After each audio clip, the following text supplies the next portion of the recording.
Yeah.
Hey folks, Roland Martin here, broadcasting live from Georgia Southern University, here of course in Savannah, Georgia. Coming up on Roland Martin Unfiltered for this day, Wednesday, January 30th, 2019. More details in the attack on Empire actor Jussie Smollett. We'll have the latest on that particular case. Also, Atlanta police chase a suspected robber, cornered him in a closet, shot him to death. The NAACP, they have lots of questions as to what took place. The head of the Atlanta NAACP will join us right here on the show. Also, billionaire Howard Schultz, of course, who wants to be president, tweets out an article calling Senator Kamala Harris shrill. Really do? Also, Senator Elizabeth Warren, Pocahontas. What the hell is he trying to do? Also, folks, MSNBC's Craig Melvin calls BS on Franklin Graham, saying Donald Trump doesn't lie. Folks, wait until you hear what Graham had to say. Really, dude? Donald Trump doesn't lie? Come on. Also, two reporters found that 8 states with schools named after avowed segregationists and white supremacists, folks. Some with majority black students. The reporters join us live to break this all down. Also, we got a true life Queen Sugar story, a black family in Louisiana fighting to save their livelihood. Also, we have a second day of tributes for the late James Ingram. We are going to be joined by some heavyweights, including Eddie Levert, Johnny Gill, Howard Hewitt, Terry Ellis, and Joe Albright. Folks, we have a jam-packed show. It's time to bring the funk on Roland Martin Unfiltered. Let's go. Whatever the biz, he's on it.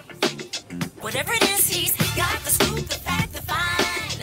And when it breaks, he's right on time and it's rolling. Best believe he's knowing. Putting it down from sports to news to politics. With entertainment just for kicks, he's rolling. It's on go, y'all. It's Roland Martin, rolling with Roland now. He's funky, he's fresh, he's real, the best, you know he's Roland Martin now.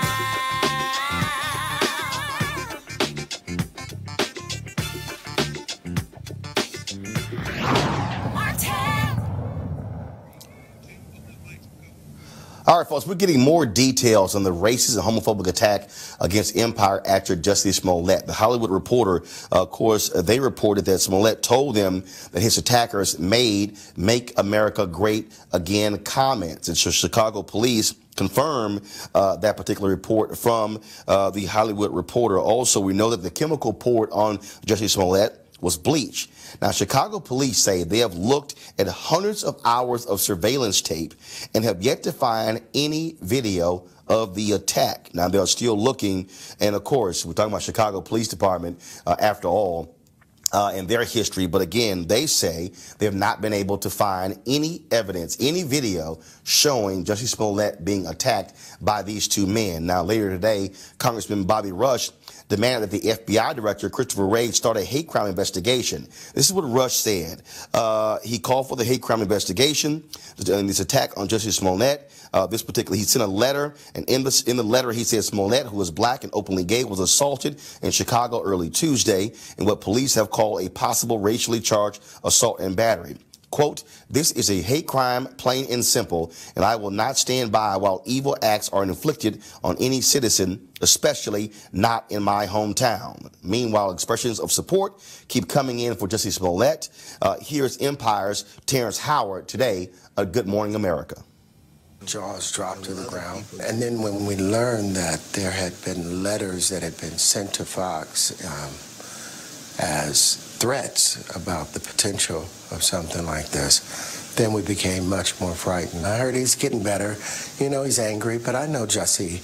You know, Jussie's anger will dissipate, and he will forgive these people for what they did.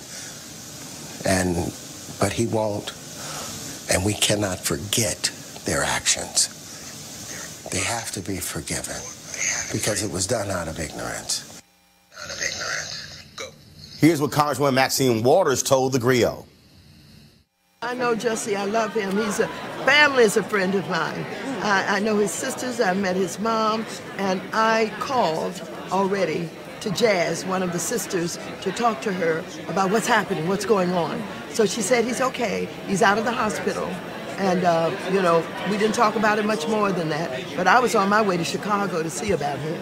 You know what I'm saying? I love him. He's a fantastic human being. He's so giving. He shows up at all the community events. You know, he does a lot working with the community, but he comes from that kind of family. And so I'm pleased that he's doing okay. Also, folks, Jussie Smollett also did a rendition of the song Strange Fruit, of course, originally done by Billie Holiday, to highlight what was happening to African Americans who were being lynched. Remember, as a part of this, he told police that a rope was placed around his neck. Here is Jussie Smollett singing Strange Fruit. Southern trees bear a strange fruit, blood on the leaves and blood at the root.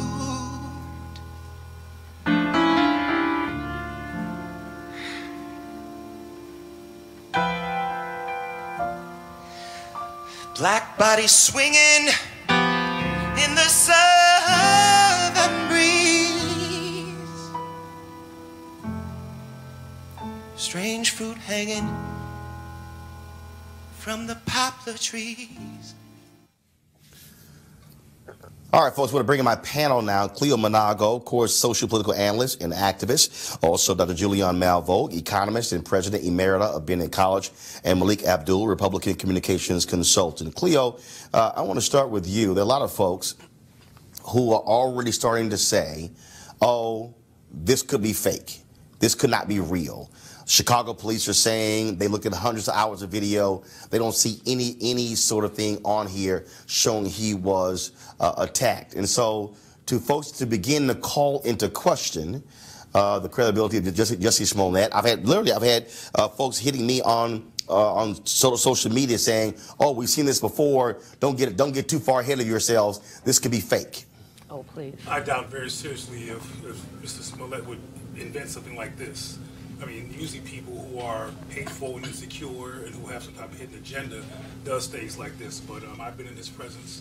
We never really met officially. We both were at an awards ceremony last year that we both won awards at, but we didn't get a chance to talk because I had to leave. But the bottom line is that this dude, like Maxine said, is in the community. Right, 1 second. Hold on, Cleo. I'm having some issues with your audio. Let me go to Julian Malveaux. Julian? This is absurd that anybody would make this up. This brother is of such a stature that he has no need to make this up. We've seen fake fools before. Let me say that again. We've seen fake fools before. But usually, as Cleo said, they were insecure. They didn't have anything going for themselves. This was their catapult to fame. He is already famous. He's already helping our community. I'm grateful to him for what he's done for Bennett College for Women. He and his brother, I stand with Bennett. And so, first of all, Roland, do we believe anything that comes out of the mouth of a Chicago policeman? After Laquan McDonald, do we truly really believe that the Chicago police is capable of doing an appropriate investigation? Thank you, Bobby Rush, for being there. Thank you, Congresswoman Waters, for being there. But, you know, we can just throw Chicago police away and say, if this brother said it happened, we know it happened. Not only do we know it happened, but we must resist this lynching or attempted lynching of yet another black man. Malik? Well, you know, we have to say that, as we always do, that people, you know, who allege any sort of crime or have been victimized, you know, that they should be believed, or they should be heard. I'll say that. You know, I will say that, you know, the story does sound, it goes in some different directions, because initially what we were told is that, you know, they were shouting MAGA, and, you know, we found out that that wasn't the case, or maybe it was the case. We really still don't know, but there are some things about this story. No. Here's what we do know. Chicago police do confirm that Jussie Smollett told them that was shouted to him. Go ahead. Yeah, well, there was some debate about whether or not that was true. So, they said that they were shouted at him. It's fine, but I think we do have to be careful, at least in this sense, because it does sound a bit suspect. In the sense that how does it sound suspect? Well, it sounds suspect because we have a guy. He was attacked. They don't have any footage of the attack. I think. Have any footage of LaQuan? Well, I'm sure they do. But they had no footage of Emmett Till. What we're assuming here, what we're assuming here is that the Chicago police, they're actually, I guess, doing white people in Chicago a favor, particularly white Donald Trump supporters in Chicago, and that does seem a bit off. I don't know if that's true. Whether or not he actually, then when they got to his house, he was sitting in the house, and as they described it, instead of a noose, it was a thin rope that was still around his neck. That's the Why? A thin rope as opposed to a noose. That's fine. Here, But the fact is, one second, folks. 1 second. 1 second. 1 second. I'm reading from the Associated Press story. Detectives have reviewed surveillance footage of Empire actor Jussie Smollett walking to his downtown Chicago apartment after an early morning visit to a Subway restaurant. But none of the video they've watched so far showed him being attacked. Investigators, quote, for the most part, can confirm the route Smollett took early Tuesday when he says he was attacked by two masked men along a street in the Streeterville neighborhood. However, there are gaps, and none of the footage police have reviewed shows an attack, he said, noting that the review is ongoing. Cleo. Well, now that you can hear me and Malik has spoken, I'm provoked to say that I really don't believe that Mr. Smollett would create a story. He has no need. He already has a profile, as Dr. Malvo said. He's not one of these insecure basket cases who's desperate for attention. You can't get any more attention than he has from a legitimate context by being part of a well-watched show. And why would somebody pour bleach in themselves and create a fake narrative like this? As I mentioned before, I have witnessed this dude, and he is a part of our community. He is involved in the community, as Maxine Waters said. He and I both shared the stage to get an award last year, and we didn't get a chance to talk much, but I was able to be around his vibe, and I know the kind of work he's done in our community, and I doubt very seriously that somebody like him with his character and his job would make up something like this. And also, as you said, Chicago cannot be trusted. There's no footage. Well, if you would have went by what they said around Laquan McDonald's murder, they had no footage, but they really did have footage. So who knows what they have? But whether they have footage or not, often the footage trail is not complete. There's always gaps in footage, and apparently they haven't found it yet. And again, what they also said, they're going to be expanding their search in terms of for buses and other buildings to expand the zone by which they're looking at. Let's go to our next story, folks, and that is the Super Bowl is in Atlanta this weekend, but the game will be played against the all too frequent backdrop of another problematic police shooting of an apparently unarmed black man in a closet. The NAACP is investigating, and Richard Rose, who is the NAACP president in Atlanta, joins us right now with details. Richard, how you doing? Hello, how are you today? So explain this. First of all, we know one of the reasons why Colin Kaepernick was kneeling and protesting, dealing with police brutality. What's up with this case in Atlanta? Chasing down a black man, shooting and killing him in a closet? Yes, I spoke with the chief of police, who has not provided any details, but the details we've been able to gather indicate that first it was a suspicious arrest. There was an issue over a cell phone, a disagreement. So in response to that, a criminal warrant was issued, and the police apparently descended upon an apartment complex in full military weaponry. A gentleman jumped out of a third floor window running away, probably a little fearful of his life. They cornered him in a closet of a neighbor's house, and according to witnesses, he came out hands up but was shot in the face by a police officer of Asian descent who reported has had some other issues of violence against black and brown suspects and the community. So at first, I think the policeman was returned to duty, but after some outcry, including from the the district attorney in Fulton County, which is Atlanta. He was relieved of duty, and the investigation is ongoing. And so, obviously, this is unfortunately another case of a black man being shot and killed here. What are the next steps for you and the NAACP? Well, we will continue to monitor the case. I've had a couple of conversations with the police chief that have been less than forthcoming, but we will follow the information as much as we can. There's been, reports that there were several officers were involved.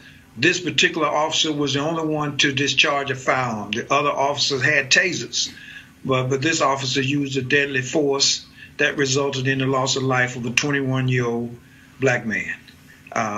Even disagreement over cell phones should not be a death penalty. All right, Richard Rose, Atlanta NAACP. We certainly appreciate it. Thank you so very much for joining us. You were quite welcome. Always glad to be here. All right, thanks a lot. All right, folks, I've always said continuously that white evangelicals continue to give Donald Trump the kind of passes that are absolutely astounding. Well, Reverend Franklin Graham continues to be an embarrassment for the entire Graham family. This is the man who constantly questioned the faith of President Barack Obama, but has nothing but just covers up for a guy who cheated on his wife multiple times. So earlier, Franklin Graham was on MSNBC with Craig Melvin, and he was asked about Trump lying. Listen to this. You wrote an op-ed for Fox News recently. I read that op-ed, and you wrote in part that truth is 100% right. The Washington Post, as you probably know, the Washington Post fact checker, their analysis reports that the President of the United States has made 8,158 false or misleading claims in his first 2 years. How do you reconcile that? Well, I don't know how to reconcile that because, I don't know. You have a fact checker for the president, but I don't know if you have a fact checker for the media at the same time. Pastor Graham, you and I both know that this president has said things over and over that aren't true. No, I don't know that. Malik, this is a perfect example of Franklin Graham being a joke. I would not follow Reverend Franklin Graham into a bathroom at an airport if he pointed the way. If you can't even own up to the constant lying by Donald Trump, go sit the hell down. Well, throwing out the 8,000 lie, throwing out the 8,000 lies and things like that, people generally will kind of tune that out. But I think, from my perspective, when I hear people talk about the lies or whatever, or even as you started the segment asking about this notion about white evangelicals supporting Donald Trump, I don't think white evangelicals are any different from black evangelicals when it comes to supporting a politician. Yes, they are. No, yes, they are. I don't think so. Roland, he's stuttering no, again. Yes, they are. Here's the problem. Really? So the black evangelicals were really against Bill Clinton? Black evangelical. No, hold up. Hold up. Black evangelicals will sit here and say, Bill Clinton, if you lying, you lying. Donald Trump's white evangelicals will say, oh, he's not lying. He's speaking for Jesus. Roland, he has his own truth. Say that because I know white evangelicals who actually holds Donald Trump accountable. And he has his own truth. That there are white evangelicals out there who will not. Of course they're out there. But that's not. I don't think that constitutes all of white evangelicals. Let's look at how far our country has gone, Roland. If you remember 1976, of course some of y'all weren't here, but whatever. Jimmy Carter said he lusted in his heart. Lusted in his heart in Playboy magazine, an interview, and this blew up. What was he? What kind of sinner was he? Now you've got somebody who not only lusts in their heart but lusts with their hands. I call him GG. Either orange orangutan or the genital grabber. Oh my gosh. One of the two. But you sit here, you stuttering just like Franklin Graham. stuttering. And the fact of the matter I'm not is, stuttering. we know that this man is not only a liar, but a proven liar. And there are some people who are so-called evangelicals who say they love the Lord, but they don't love the truth. Well, that's I don't think evangelical Christians or whatever you want to call it. Cleo, this is what bothers me the most when I got to deal with Franklin Graham. He won't even own up to just what is undeniable. This is very simple. White evangelicals, all they care about Trump, he is delivering us a conservative Supreme Court. That's all they care about. Well, Roland, you have featured the voices of a few of these insane, schizophrenic white supremacists on your show, and this is just another one. They are resistance to anything that's rational because they want power, and they don't care about 8,149 lies. Those lies are on their behalf. So from their perspective, they're constructive lies, which means they're not lies. They're important things that you do to deflect power from going elsewhere. So he's just another person who has no relationship to reality except for the reality of them wanting to keep power. So they're going to keep on praising Trump, and this is just a redundant thing that they do. And they always stutter because they have to work past getting beyond the facts so they can come out articulating that Trump is all right. So it's just another one of the guys that you've been talking about. Malik, final comment. Again, this is where I cannot even deal with Franklin Graham.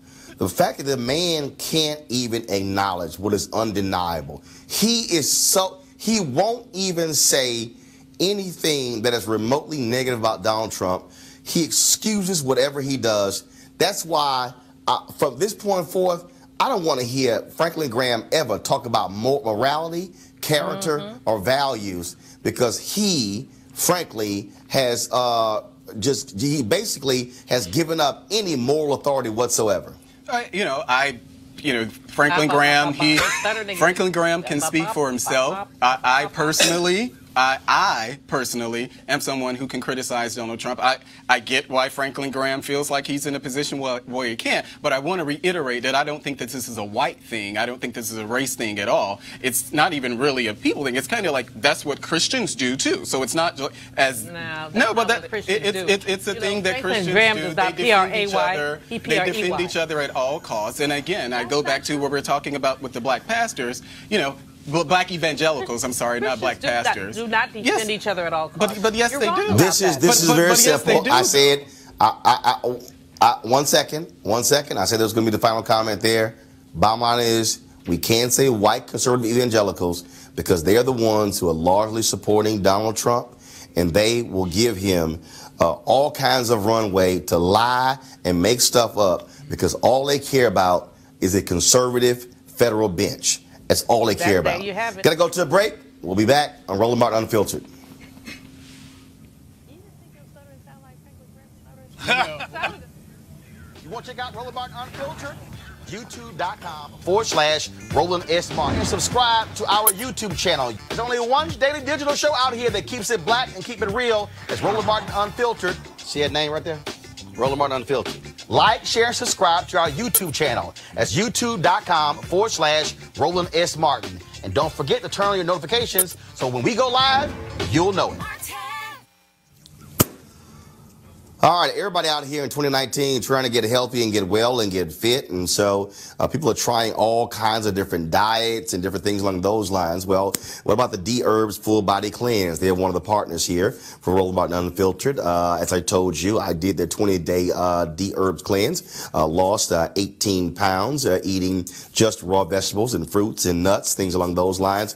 No fried foods, no processed foods, no red meat, no dairy, all that stuff. You can't do by doing the cleanse. It is about providing you more energy, taking the toxic stuff out of your body, and actually being able to clean you out and to start you fresh and anew. If you want to try the D-Herbs Cleanse, we ask you to go to dherbs.com, and use the promo code Roland. You can also call 1-866-4-D-Herbs, 1-866-4-D-HERBS for you to try the D-Herbs Cleanse. They have 27 different cleanses, and so you have an opportunity to be able to try that cleanse as well. And so we certainly hope you do so. And we thank you for supporting D-Herbs, being a partner of Roland Martin Unfiltered. All right, folks, imagine if a black child went to a school named after a man who called America a white man's country and was prepared to make sacrifices to preserve and ensure white supremacy. Well, that's the case when it comes to many schools named after these white supremacists. The folks at Education Week, two reporters, focused on 8 states where this is happening. Andrew, UJ Fusha, and Corey Mitchell, they join us right now. Hey, folks, how you doing? Thank you for having me, Roland. I appreciate it. Okay, so tell us about Russell Elementary School in Warner Robins, Georgia. So this is a project we did where we looked for schools named for Southern politicians who signed what's called the Southern Manifesto in 1956. This document basically said that the Brown v. Board of Education decision about segregated schools was illegitimate, and they encouraged Southern states to resist the ruling by any lawful means. So this was a project we did that built on something we did last year where we looked at schools named after Confederate leaders. We found 22 schools across, as you said, 8 states named for politicians who signed that document in 1956. Probably the most famous was Strom Thurmond in South Carolina, who served in the Senate for close to 5 decades, along with Richard Russell, for whom Russell Elementary School is named, and others as well. And look, I mean, these are absolute supremacists. These are people who are racist or bigoted.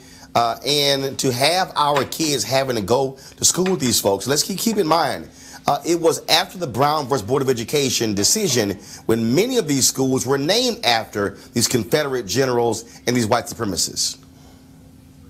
Yeah, that's right. And I think that people have pointed out to me in the course of working on this story that, look, it's maybe inappropriate for black children, but also for white children, for any child to be attending schools named after people who held those views and who held a lot of power. I think some people feel that way, and you know, it's also possible that a lot of the children who go to these schools don't know who these men are. It's just a name on a building to them. So, you know, it's hard to tell on a community by community basis how well these men are known and what kind of controversy it might cause in the community if this person's record became better known.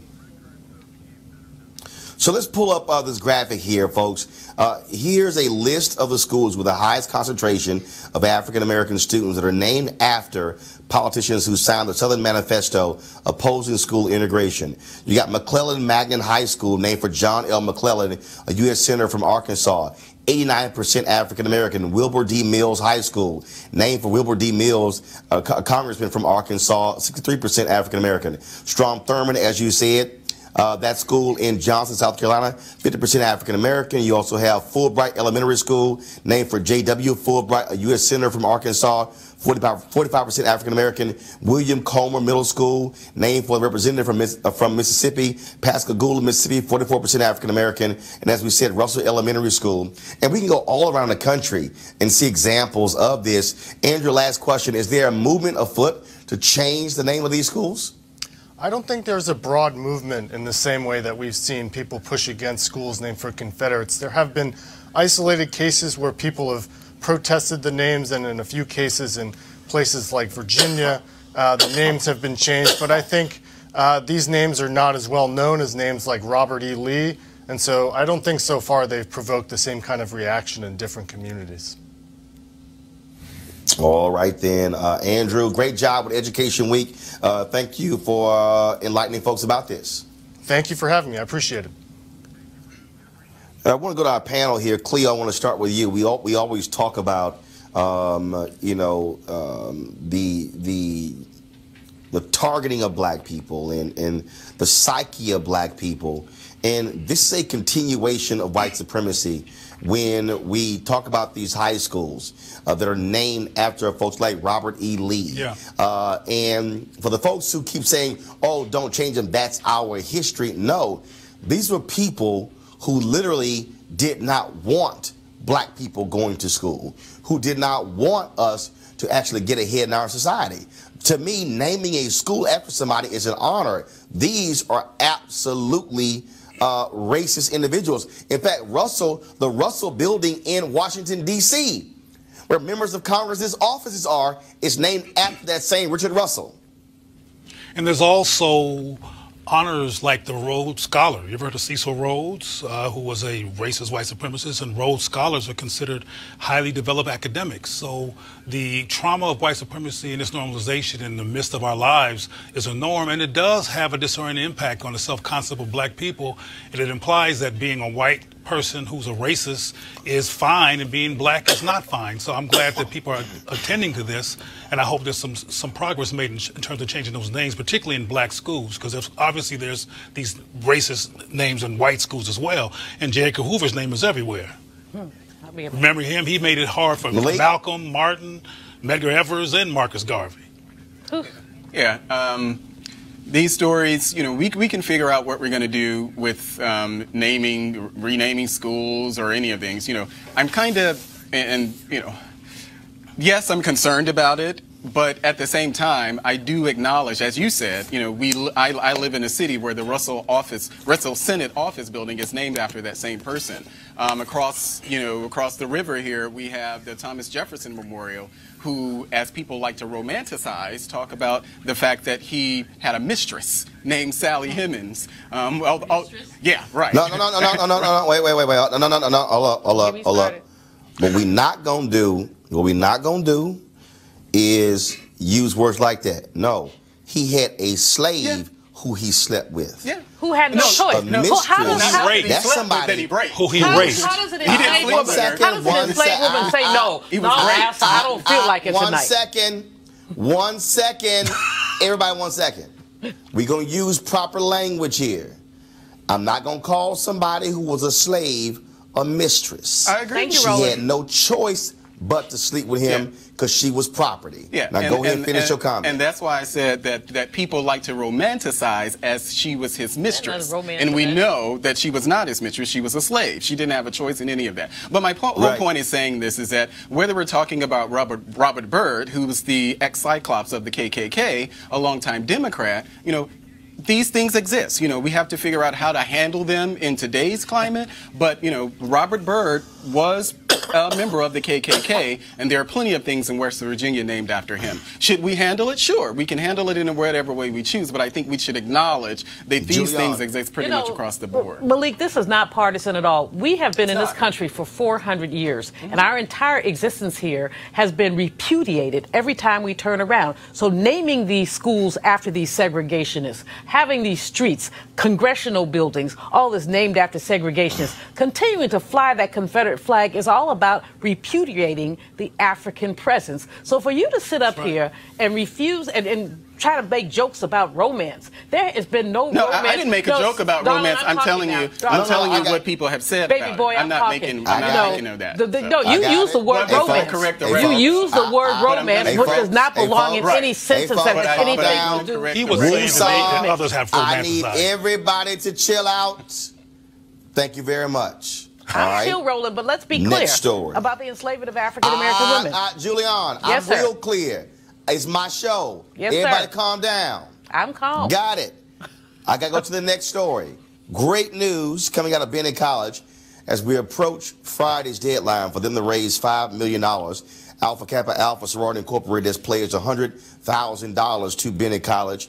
In addition, the AKs have established the AKA HBCU Endowment Fund with the goal of investing in the future of our young people and the sustainability of our treasured historically black colleges and universities. And the AKs have pledged to donate a total of $10 million towards the endowment within the next 4 years. Also, Wells Fargo, they have pledged $50,000 to Bennett as well. If you want to donate to Bennett College, again, they got to raise $5 million by February 1st regarding the accreditation.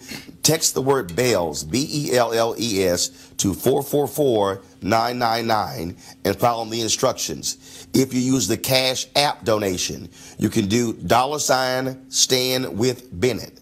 Or you can go online to www.bennett.edu/donate. And so, again, we want you to certainly support Bennett College there. And, of course, Julian, you were president emerita of Bennett College. And so this is critically important. I'm we had very the president grateful. on. And so, go ahead.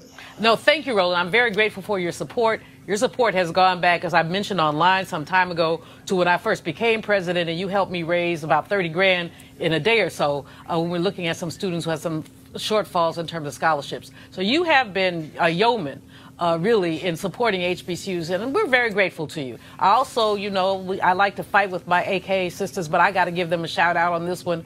Again, we're just really very grateful. Appreciate the fact that Tennessee State University president, also AKA president, has really been in the fight on this. Again, Roland, I can't say thank you enough. Roland, I want them to say something real quick about this. So again, everybody who's watching, we want you guys to participate. We created hashtag HBCU Giving Day to encourage people to support your HBCUs. Bennett, in this case, again, impacting black women, educating them, and so we want you to be a part of that. So please go to that. Folks, yesterday was sad news for so many of us when we learned that James Ingram died at the age of 66. He'd been battling brain cancer. We paid tribute to him yesterday, talking to Jeffrey Osborne and talking to others about his life. And so we wanted to continue doing so. And so we're joined right now, and just make sure I'm right first. We got Eddie Levert and Howard Hewitt. All right, so we got Eddie Levert and Howard Hewitt. First of all, I'm going to go to you, Howard, first. You grew up with James Ingram.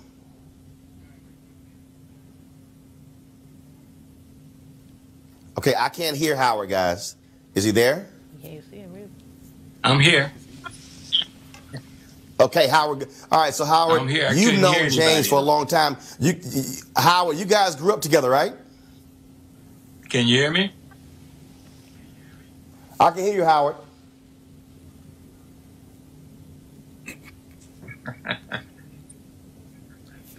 Okay, guys, tell me what's going on the audio-wise. Howard Hewitt, can you hear me? Okay, Eddie Levert, can you hear me? Yes, sir. Hey. All right, Eddie. So, 2007, at the Quincy Jones tribute, the History Makers, you and Howard Hewitt, Herbie Hancock, and others were there to celebrate Quincy Jones. How far back do you go with James Ingram? Oh man, ever since we were in Canton, Ohio. Ever since I was in high school, he was right down the road in a place called Akron, Ohio, and him and Howard, and we never really crossed paths until after he started making the really big records. And every time that I would run into James, he knew the Bible like almost like backwards and forward, man. He'd have you mesmerized by just knowing the verses and knowing who was whose son and who was whose daughter and who was who. He could tell you all of this, and he would have you mesmerized just talking to him about that. It was whenever I was with James, it was very spiritual. Eddie. Man, what in the world was in the water in Ohio with James Ingram and the OJs and of course all these other groups, Howard Hewitt? My goodness. All of that. Isley Brothers, yeah, Ohio players, all is y'all. that Eddie Levert? Is that Howard Eddie Levert? Hewitt. Yes. Howard Hewitt, What's up, can you hear brother? us? How you doing, man? How you doing, man? So Howard, I got to ask Howard, you grew up with James Ingram, right? Well, I first met James when I was 15. I was 15 years old. I was with a group called Life. We spelled it Lyfe, and his group was called Revelation Funk, and it was crazy because James was the keyboard player for Revelation Funk, and he sang background. He didn't even consider himself a lead singer. Their lead singer was this cat named Bernard Lawson, who still to this day sings sings his butt off. So, you know, I met him when I was 15, and just like Eddie said, I mean, it's like how James was back then. I was 15, so he had to be about 18, and how he was back then is exactly the way he was all throughout his life, man. That was, I mean, if you ever wanted to know a genuine type cat, that was the cat. You know, James was genuine, the same as he was all through his life. Eddie, Howard just talked about James not really being out front. And, I mean, he had to be pulled out front, if you will. And, man, if Quincy Jones had not heard that demo, you know, he would have kept writing songs and been in the background. But he just had this totally different, unique sound. And we've been blessed as a result of that. Yeah. It was he had a Grammy Award winning sound. He could, James appealed to everybody who liked music, everybody who liked good music. James appealed to those people. Everybody who, if you wanted to know, James was a prime example of good singer, good person, good to talk to, good writer, good to be around. Just a good person. Yeah, I learned so much from James through the years. One of the most important thing to me as a writer is like James and I would get together and we would write stuff, go to the house, he'd come to my house, I go to his house. And one of the things that he tried to instill in me, and I grasped onto it pretty much, I say 85%, you know, is that whatever you start, whatever song you start, just make sure you finish it. Even if it's BS, just finish it.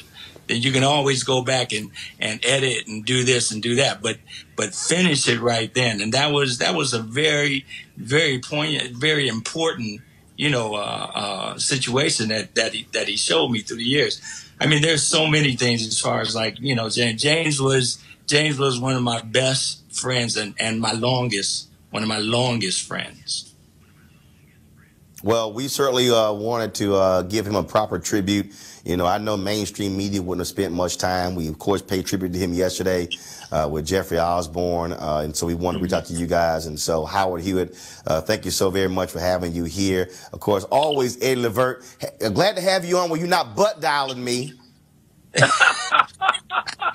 I knew you was going to butt me out, man. Howard, this is a true story. Howard, this is true. At least once every 3 months, Eddie Levert butt dials me. I don't know why. I don't know if he got a butt dial setting on his phone, but if he does, my number is programmed into it. I have big hands, and when I put my hands on the phone, it just seems like it goes to him, and you are the man of choice. Call Roland, and every time I see it, I said, now see, here, look at this. He thinks I really like him. So Roland, you know, the first time I met you, Roland, you were in a full court jester outfit. Well, you know, I'm going to be clean now. Let's be clear. Let's be clear. I will be clean. You know, you can call it that. Hold up, Eddie Levert. I got video of you in a lime green suit on stage. You shouldn't be talking about clothes right now. I gotta go. But remember, key word there now. Key word on stage. Green and yellow. You would never get me in a lime green off the stage. What is real? Lime green and yellow. If you ain't got this, if you don't have a swagger to wear it. Back in the day, man. That was the thing back even with James. Let me tell you something, Roland. Now, those suits right there, back in the day when we had no money, the guys, if we bought a lime green suit like that, and the guy had no money, and he wanted to go out, he'd wear the uniform. You wear the uniform. Am I lying, Howard? You ain't lying. You ain't lying. That's for real. I designed an outfit one time. Once it was done, I didn't even know how to get into it myself because it was straps were going this way, straps going that way.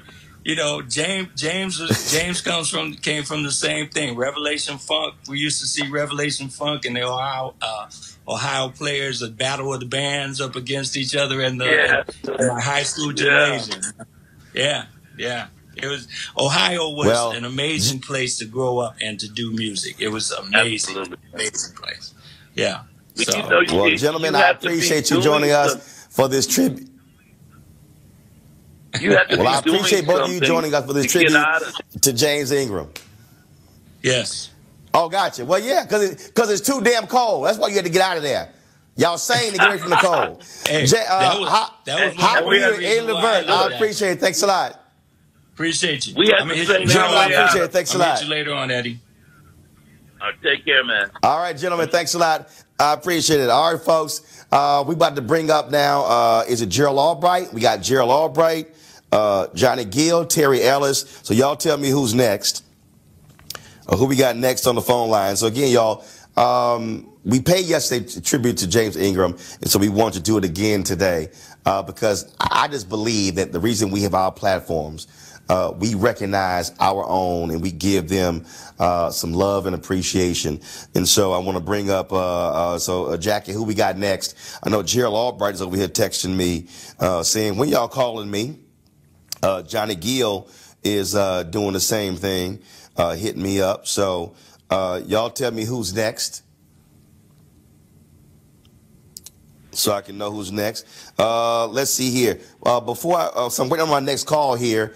Any memories from my panelists, Malik, Julian, or Cleo about James Ingram? I have a short story. There's a guy named Seth Riggs, who you may or may not have heard of, but he's the vocal coach for the Stars. He was the vocal coach for Al Jarreau, for Jeffrey Osborne, and for James Ingram, among others. And I was at a workshop that Seth Riggs gave at UCLA, and we were talking about the business. And to make a long story short, I was talking about, which you might imagine I was talking about, which was racism in the music business and how problematic that was. And I gave kind of a short dissertation on my concerns. And at the end of the workshop, James Ingram called me over, and he put his arm around my shoulder. He said, "You a smart brother, huh?" And I said, well, I guess. I don't know. He said, "Well, I really appreciate what you said, and I want to hear more, and we should hang sometime." We never did hang after that. But that was my moment with James Ingram, and he was definitely about his people. And I haven't heard that much comment about that, but he was really involved with the black community and a person who was what they call a so-called race man, somebody who was about the progress and the uplifting of black people, and he made that clear to me during our interaction. And, you know, the fact that he was, that Roland, the importance of your platform here is that this is somebody who would not be lifted up were it not for this kind of time. And the fact is that he was a race man. We've forgotten what race people are. I mean, there were black people. They were not racist. They were racial.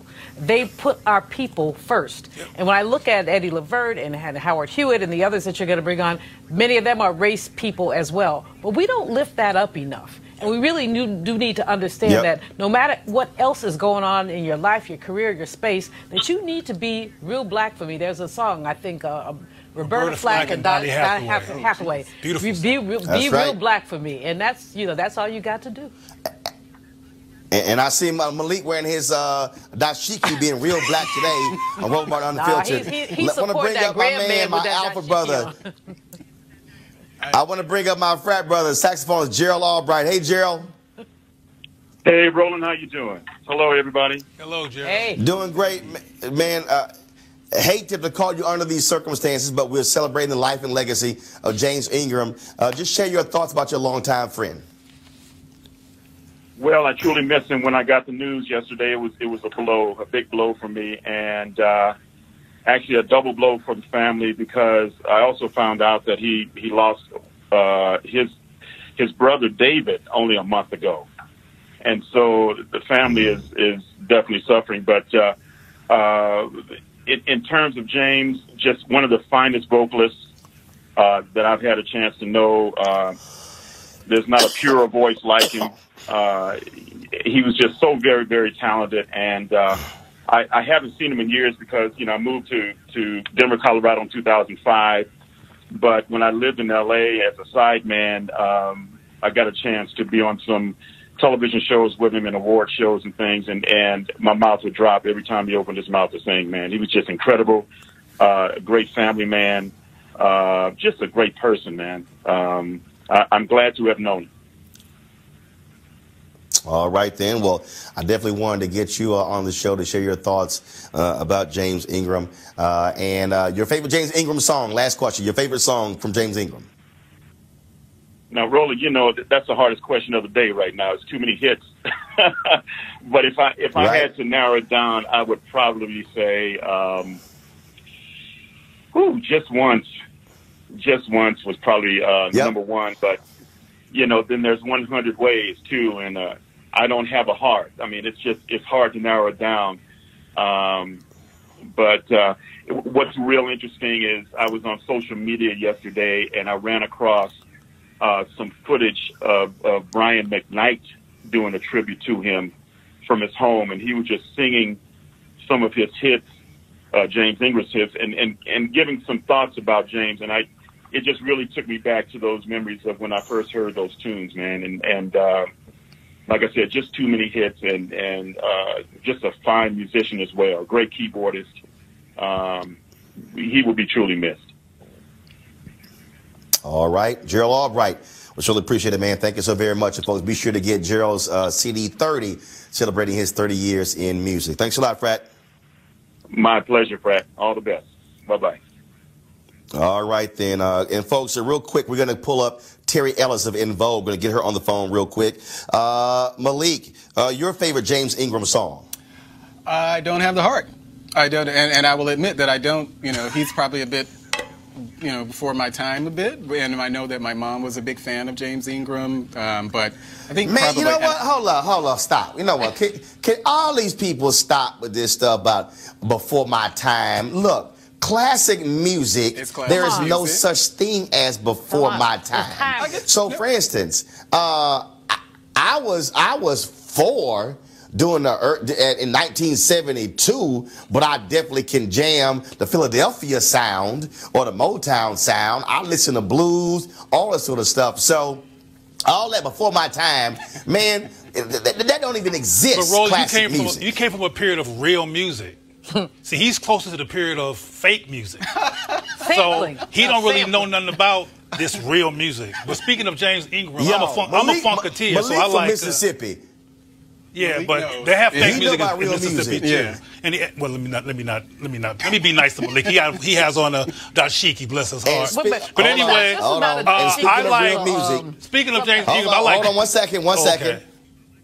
one second. Speaking of real music, I got to go with my girl from H-Town, Terry Ellis of In Vogue. Hey, Terry. Hey, I'm hearing this conversation. Hey, darling. Well, you know, always good to have you. I don't have. Yeah, that was Malik. He know that. I'm in class. Come on now. So I don't have much time because I'm literally about to go give a speech at Georgia Southern University. But Terry, I just want to get your thoughts on the passing of James Ingram. Oh my gosh, I was devastated because I just growing up with him. Speaking of before my time, and I agree with you, Roland, good music is not for your time. It's what inspired me to even want to be in the business and to sing. In 1983, I was doing How Do You Keep the Music Playing with Ricky LaFontaine at Prairie View A&M University. That was my first introduction to James Ingram, and I was so blown away by his just golden, silky, soulful voice. You know, you haven't heard anything else like it since. And then in 1985, he sang at my best friend's wedding, Holly Robinson Peete. 100 Ways, I'll never forget it. When I tell you, all of us there almost lost our minds. It was incredible.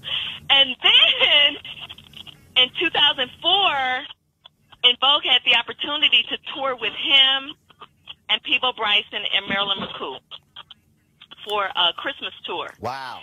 And when I tell you, and we all rode on the same bus, and when I tell you, we were like little kids just sitting there listening to just all the golden moments and the information and the experience that he was giving us and dropping on us. And then I, on that same tour, had the opportunity to sing Baby Come to Me with him. So, you know, I that was it for me. That was an absolute dream come true. And when I tell you, just being on stage, singing that song with him, I was almost speechless every night. Every night. I learned so much from him. He's such a consummate professional, and just, again, the information and experience that he shared with us is priceless. Well, that's one of the reasons why we wanted to pay tribute to the great James Ingram, dead at the age of 66 due to brain cancer. Terry, it's always good chatting with you. Thank you so very much for sharing your memories with us. Yes. Thanks so much, Thanks love. for Thanks a lot. having me. All right. Thank you, Cleo, Julian, Malik. I appreciate y'all as well. I've got to go. The program has started here at Georgia Southern University. This is their MLK program, and so I'm about to share a few words with the students here. To all of you, thank you very much for watching us. Be sure to support RolandMartinUnfiltered.com. Go there. Please join our Bring the Funk fan club. Every dollar you give makes this show possible. And again, without this show, you wouldn't have the people out there paying tribute to James Ingram. He would just be a passing thought. No, but on shows like this, we give our legends their due, and that's why we exist, and we want you to keep making that possible. So please join the Bring the Funk fan club by going to RolandMartinUnfiltered.com. Y'all, I got to go. I got to go speak to the students here. Y'all have a great day. I'll see you tomorrow. Actually, I'm in William and Mary College tomorrow, Williamsburg, Virginia. So they're doing a show from there tomorrow because I speak tomorrow night as well. Gotta go. Holla.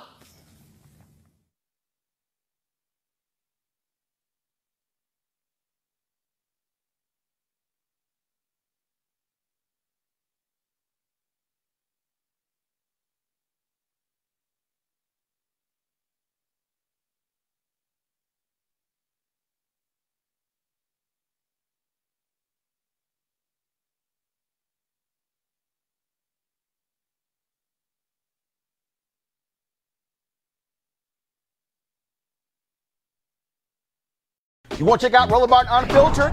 YouTube.com/Roland S. Martin. And subscribe to our YouTube channel. There's only one daily digital show out here that keeps it black and keep it real. It's Roland Martin Unfiltered. See that name right there? Roland Martin Unfiltered. Like, share, and subscribe to our YouTube channel. That's YouTube.com/Roland S. Martin. And don't forget to turn on your notifications so when we go live, you'll know it. Hey fam, want to check out Roland Martin Unfiltered? The blackest show on all of digital, cable, and broadcast. Check out our audio podcast. There's only one daily digital show out here that keeps it black and keep it real. It's Roland Martin Unfiltered. Press play. You want to support Roland Martin Unfiltered? Be sure to join our Bring the Funk fan club. Every dollar that you give to us supports our daily digital show. There's only one daily digital show out here that keeps it black and keep it real. It's Roland Martin Unfiltered. Support the Roland Martin Unfiltered daily digital show by going to RolandMartinUnfiltered.com. Our goal is to get 20,000 of our fans contributing $50 each for the whole year. You can make this possible. RolandMartinUnfiltered.com.